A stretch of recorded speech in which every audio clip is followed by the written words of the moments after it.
Hello viewers, আসসালামু আলাইকুম। আশা করি সবাই ভালো আছেন। শীতকাল মানেই পিঠা। আমি আজকে চলে আসছি পিঠার একটা রেসিপি নিয়ে, গরম গরম ভাপা পিঠা। দেখতে যেরকম সুন্দর, খেতেও অসম্ভব মজার হয়েছে। যারা নতুন তারা এভাবে পিঠা বানিয়ে নিতে পারেন খুব সহজে, ঘরে থাকা কিছু উপকরণ দিয়েই। আমি আগে কখনো পিঠা বানাইনি, প্রথম বরের অনুরোধে আজকে এই ভাপা পিঠা বানানো। আপনারা এভাবে টিপস ফলো করলে আমার মতন করে আপনারাও সুন্দর পিঠা বানিয়ে নিতে পারেন। আমি এখানে আতপ চাল নিয়ে নিয়েছি। চালটাকে আমি ভালো করে ধুয়ে নিব। এতে যত ময়লা আছে সবগুলো পরিষ্কার করে ভালো করে চালটা আমি ধুয়ে নিলাম।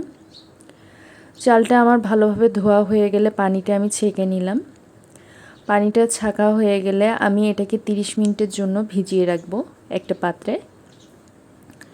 30 মিনিট এভাবে আমি পানির ভিতরে চালটা ভিজিয়ে নিব। চালটা ভিজানো হয়ে গেলে ভিজিয়ে রাখা চালটা আমি ছেঁকে নিব। ভালো করে পানি ছেঁকে নেওয়া হয়ে গেলে এবার এটাকে আমি শুকা দিব। আমি এখানে একটা ট্রে নিয়েছি। ট্রের নিচে আমি কাগজ বিছিয়ে দিয়েছি, আপনারা চাইলে পত্রিকাও বিছিয়ে দিতে পারেন। ভালো করে শুকিয়ে এটাকে আমি ব্লেন্ডার মেশিনে গুঁড়া করে নেব।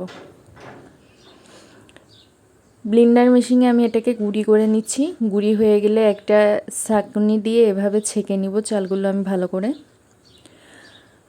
করে চালগুলো ছাঁকা হয়ে গেলে এতে পরিমাণ মতন লবণ দিয়ে দিব। লবণ দিয়ে ভালো করে চালটা আমি মাখিয়ে নিব।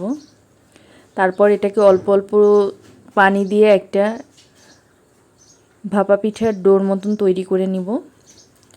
যখন এরকম হাত দিয়ে মুঠ করে চালগুলো ধরে রাখতে পারবেন, বুঝতে পারবেন এর ডোটা তৈরি করা হয়ে গেছে। এবার আমি স্ট্যান্ডার দিয়ে আবার এগুলোকে ছেঁকে নিব। ছাঁকা হয়ে গেলে নিয়ে নিলাম নারকেল কোড়ানি এবং গুড়। একটা পাত্রে আমি ফার্স্টে চাল দিলাম, এর উপরে নারকেল, তার উপরে গুড়, তার উপর কিছু নারকেল দিয়ে আবার আমি চাল দিয়ে এটাকে ঢেকে নিলাম একটা কাপড় দিয়ে। এখানে এটাকে আমি রাইস কুকারে বসিয়েছিলাম পানি আগে থেকে সিদ্ধ করে। সেই পানির উপরে রাইস কুকার যে স্ট্যান্ডটা আছে সেটা দিয়ে করলাম। এই যে আমার পিঠা তৈরি, সুন্দর, দেখতেও সুন্দর এবং অসম্ভব মজার হয়েছে।